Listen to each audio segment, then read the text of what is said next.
Hello everyone, welcome to FixZone. Today we will be discussing how to AirDrop from your Mac to your iPhone. Let's get started.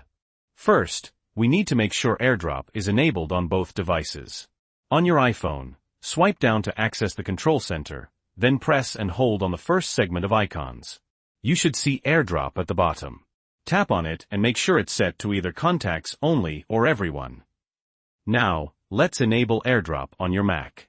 Go to the control center on your Mac and click on AirDrop.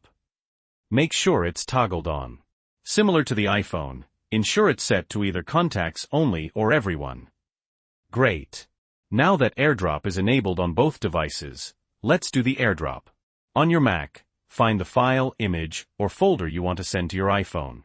I'm going to use my YouTube channel logo as an example. Highlight the item, right-click on it, and then click on Share in the context menu.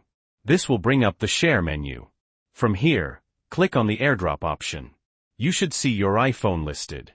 If you don't see it, make sure your iPhone is unlocked. Select your iPhone, and the file will immediately transfer. It should open automatically in the appropriate app based on the file type. In my case, since it's a photo, it opened in the Photos app. If it were a file, it would open in the Files app. So there you have it. That's how to AirDrop from your Mac to your iPhone.